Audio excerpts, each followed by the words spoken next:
é dia 2 de janeiro de 2021. Sejam bem-vindos para mais um resumo da semana. O politólogo Olívio Quilumba elogia a PGR por iniciar processo contra Edeltrudes Costa, mas defende que o Presidente da República teve motivos para manter o seu diretor de gabinete. O Presidente da Associação Mãos Livres considera que para já só pode vir a ser legalizado por força política. O economista considera que Prodese está a financiar sectores pouco geradores de emprego. E para fechar, a União Europeia pede libertação imediata da jornalista chinesa que noticiou o surto da Covid-19 em Wuhan.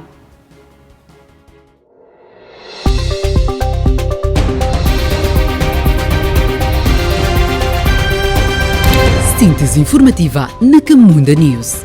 Acompanhe nas redes sociais da Camunda News notícias da atualidade local e do mundo. 4 transmissões diárias.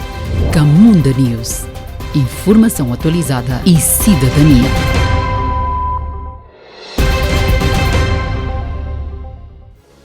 O docente e politólogo Olívio Quilumba elogia a Procuradoria-Geral da República por ter dado início ao processo de investigação para apurar as denúncias feitas pela televisão portuguesa TVI sobre Edeltrudes Costa, atual diretor de gabinete do presidente João Lourenço. No entanto, falando da Camunda News, o docente defende a ideia de que o Presidente da República, em parte, teve motivos para manter Edeltrudes Costa como seu diretor de gabinete, por este ter sido a pessoa mais bem indicada para acompanhar todo o processo da passagem de pastas e dossiê de um governo para o outro.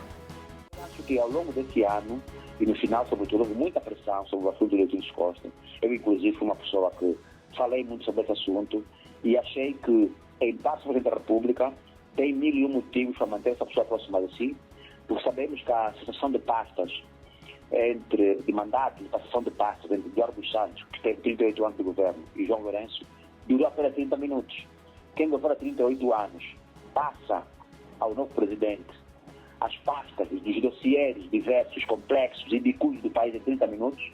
É normal, quando João Lourenço entrou no Palácio, a pessoa que melhor conhecia aquela casa, que melhor conhecia aquela casa, era naturalmente Edeltrudes Costa. Então, a manutenção dessa figura pressupõe, por um lado, dar a possibilidade ao seu Presidente da República de ter conhecimento de outros dossiês, dar a possibilidade de conhecer melhor a casa que ela agora assume como Presidente da República. E, portanto, é normal que essa figura se mantenha. Mas também é perigoso, porque essa figura faz parte de uma elite do passado, que supostamente esteve envolvida em casos de corrupção também. Ora, isso cria, naturalmente, o Presidente da República uma situação muito complexa e conflituosa. E é preciso haver estratégia política suficiente, destreza política suficiente para contornar esse tipo de situação. O que se passa é que o Presidente da República está a proteger essa figura por ter algum interesse no que concerne ao descortinar e ao melhor entendimento de vários processos.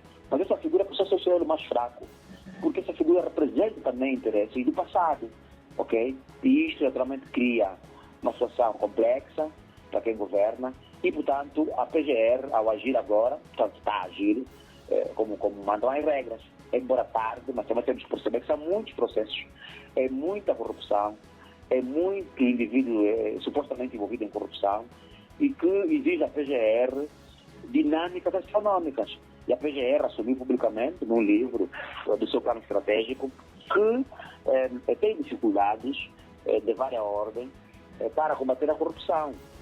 Entre outras, Olívio Quilumba considera que se a PGR tiver legitimidade para aprofundar as investigações, poderá, do ponto de vista jurídico, levar a que o Presidente da República seja acusado de traição à pátria por ter sido o próprio titular do Poder Executivo quem autorizou os contratos que favoreceram o seu diretor de gabinete, Edeltrudes Costa. O maior risco, sabe, um dos maiores riscos é esse. Se a PGR tiver independência suficiente para provar isto, então vamos estar diante de uma situação política muito complicada, porque os entendidos dizem que se assim acontecer, isso pode ser percebido, segundo os juristas, como traição à pátria, que ele estar errado, salvo o meu entendimento, ou seja, é uma situação bastante complexa que envolve o Presidente da República a mais alto nível. Portanto, se isso ficar provado, e se a PGR tem estrutura, independência, jurisprudência para jurisdicar-se, como se diz no português, digamos, da ciência do direito, da matéria do direito, e conseguir instar o Presidente da República, eu acho que a PGR vai dar um passo muito qualitativo no seu exercício. Agora, se a PGR não tem essa competência, portanto, vai ficar só em Túlio Costa. Porque é uma situação muito difícil. A situação difícil põe o Presidente da República numa situação extremamente complicada. Politólogo Olívio Quilumbo elogia a PGR por iniciar processo contra Edeltrudes Costa, mas defende que o Presidente da República teve motivos para manter o seu diretor de gabinete.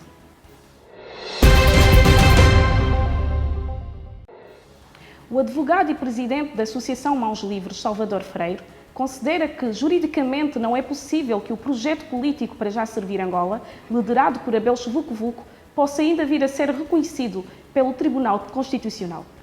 Salvador Freire fez este comentário à Camunda News quando solicitado a abordar sobre as declarações de Abel Vucu-Vucu e garantiu que vai continuar a lutar para a legalização da organização que dirige. Para Salvador Freire, estão esgotados juridicamente todos os recursos possíveis, mas admitiu que Abel Vucu-Vucu está no direito de esgotar todos os métodos ao seu alcance para fazer com que o tribunal recua na sua decisão, como manifestações, pressões políticas e entre outras formas de luta pacíficas. Não será mais possível que esse partido seja reconhecido, porque esgotaram todas as formas de recurso em que ele apresentou. Agora, no aspecto político, é possível que o tribunal recue da decisão tomada. No aspecto político, mas jurídico não acredito muito, porque a questão jurídica que foi tomada pelo tribunal, do qual ele não reconhece a assinatura do Abel, este é o aspecto jurídico. Mas no aspecto político, é possível que o tribunal recua, é possível que tenha cometido algum erro, é possível por questões políticas o tribunal tenha decidido desta maneira, mas não acredito muito que seja no aspecto político. Bom, cassação significa dizer que ele vai atrás das decisões que foram tomadas pelo Tribunal Constitucional em relação ao seu processo e verificar exatamente o que houve de certo. Se é uma decisão política ou alguém esteja por trás de tudo isso, ou então seja de fato a questão política.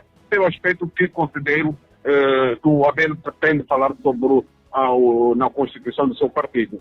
Mas vamos ver, o tempo dirá. Eu acho que como cidadão Abel Vucu-Vucu está no direito de fazer tudo que lhe tem ao alcance em relação ao reconhecimento do seu partido. Esse é de direito, do direito, e penso que o Abel está na condição de tudo fazer, recorrendo de todos os aspectos, quer no aspecto político, realizando manifestações, quer nos aspectos jurídicos, que ele tem seus advogados constituídos para ver se de facto seja reconhecido. E na cassação, evidentemente, vai envolver outras estruturas, os seus advogados que foram constituídos, para de facto que o tribunal apresente uma resposta mais credível. Salvador Freire sugere ainda, por outro lado, a necessidade do Tribunal Constitucional vir a público explicar de forma clara e juridicamente as razões sucessivas das rejeições para a legalização do Prajá. Os angolanos também esperam do Tribunal uma resposta mais convincente, de facto, para que os cidadãos sintam-se de facto seguros naquilo que lhes é aplicado em relação ao processo do Abel Vucu-Vucu. Pois que tudo que vem à tona, o que tem havido, as informações não são informações completas em relação ao reconhecimento ou não do partido do Abel, e nós achamos que, como cidadãos que somos, precisamos de uma resposta mais célere, uma resposta mais adequada e convincente, de facto, para demonstrar que por A e mais B, porque que não reconheceram, digamos assim, o partido para já. Advogado Salvador Freire considera que para já só pode vir a ser legalizado por força política.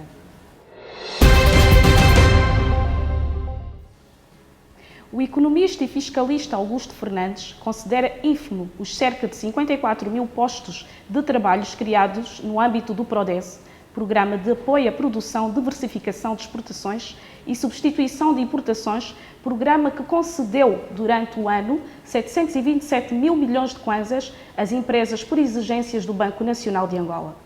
Em entrevista à Camunda News, Augusto Fernandes calcula que com os 727 mil milhões de kwanzas concedidos pelos bancos, era possível às empresas criarem cerca de 200 mil postos de trabalho. Na perspectiva do economista, o erro não é só das empresas beneficiárias dos financiamentos, mas também das entidades envolvidas no Prodese, que para Augusto Fernandes deviam determinar investimentos em projetos capazes de gerar postos de trabalho em massa. O balanço do Prodese, feito ontem pelo Sua Excelência, Ministro da Economia, Dr. Sérgio dos Santos, não é? Trouxe aqui dados muito interessantes, não é? O programa já desembolsou qualquer coisa como 750 mil milhões de kwanzas, convertido em dólares a uma taxa de 650 kwanzas para $1. Podemos dizer que estamos aí a falar de valores a rondarem a 1,2 mil milhões de dólares.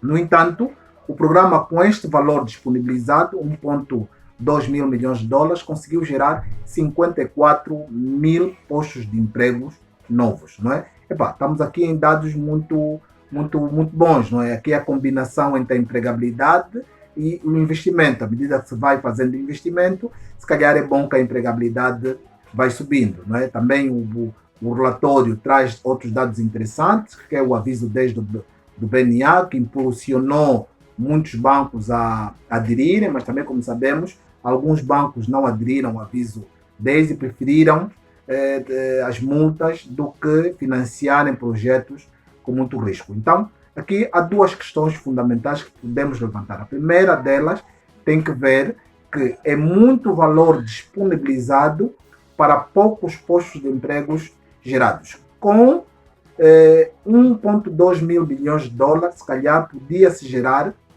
muito mais empregos do que 54 mil postos de trabalho.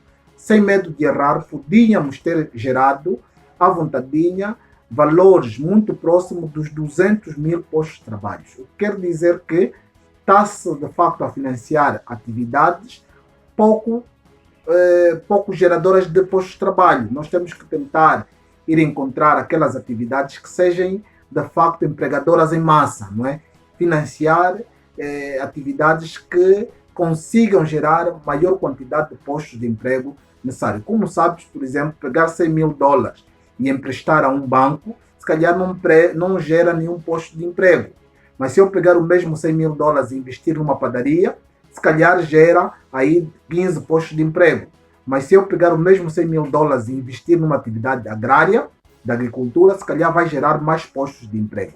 Então, eu penso que para o 2021 seria muito fundamental o Ministério da Economia e do Plano fazer esse cruzamento entre investimentos e empregabilidade, tentar alocar os recursos que vai conseguindo por via dos decretos e avisos do BNA, alocar esses fundos naquilo que é atividades do setor agrário e industrial, mas que consigam gerar a maior quantidade de emprego necessário. À semelhança de outros especialistas em matéria econômica, Augusto Fernandes não critica os bancos comerciais que se recusam a conceder créditos no âmbito do Prodese, pelo facto de, segundo o economista, haver pouca possibilidade de retorno por parte do Estado em caso de incumprimento dos beneficiários. Muitos bancos não estão a aderir ao programa porque não sentem-se confortável com aquilo que é garantia que o programa apresenta, porque o programa tem como uma muleta o Fundo de Garantia de Crédito. O Fundo de Garantia de Crédito entra no programa com 75% do mapa de investimento, ou seja, o Estado só garante ao banco que emprestar dinheiro no âmbito deste programa 75% de volta do capital, mas ainda é preciso verificar se o banco não teve culpabilidade naquilo que é um insucesso do projeto. Se apurar que houve um mau financiamento, o Fundo de Garantia de Crédito não aceita executar garantia. Então, por essas condicionantes todas, há bancos que estão retraídos, mesmo tendo o BNA aí a pressionar com o aviso 10 que os bancos são obrigados a emprestar, se não emprestar, vão ser penalizados, e ainda no âmbito do empréstimo tem algum benefício com conta com aquilo que é as reservas obrigatórias que devem depositar junto do BNA, mas ainda assim os bancos sentem-se retraídos. Então, se o banco não está a aderir ao programa, é preciso melhorar aqui a questão das garantias, porque os bancos não estão confortáveis, por isso é que não alocam o seu dinheiro para este programa que eles veem de alto risco. No entanto, o governo também pode socorrer-se de outros instrumentos, além destes que já existem e que estão a ser utilizados, que estão a funcionar minimamente bem. Não é? O governo pode socorrer-se de outros instrumentos, por exemplo, a nível do mundo, para as empresas que não encontram financiamento dentro daquilo que é a banca tradicional ou que são rejeitadas o financiamento a nível da banca convencional, devem socorrer-se a fundos de capital de riscos. Mas em Angola nós só temos um fundo de capital de risco e esse fundo de capital de risco não é ativo, de facto, quase não se fala desse fundo.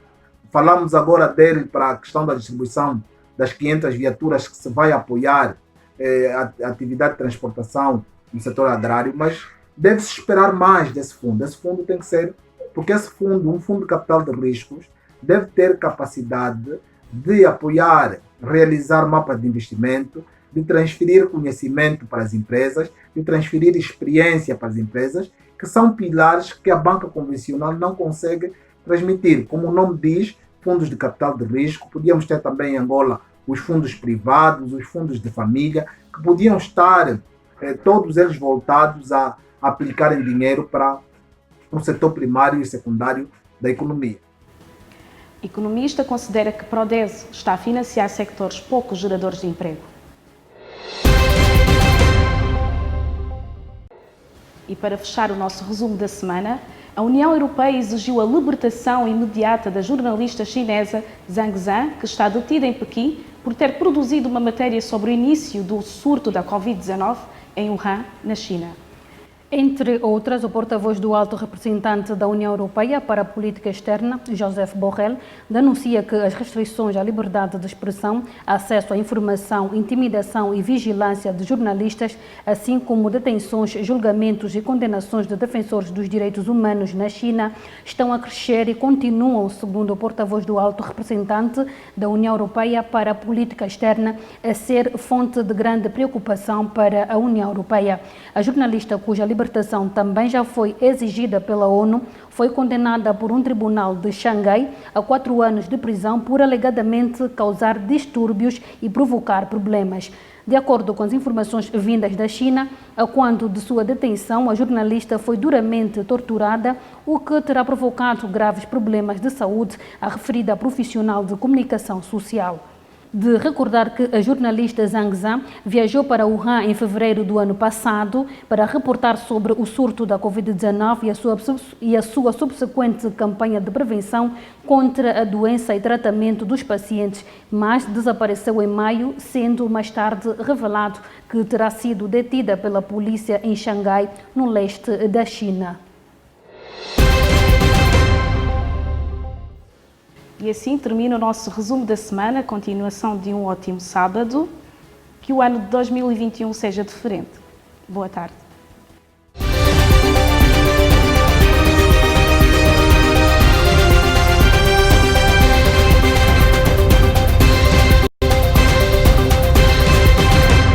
Camunda News. Informação atualizada e cidadania.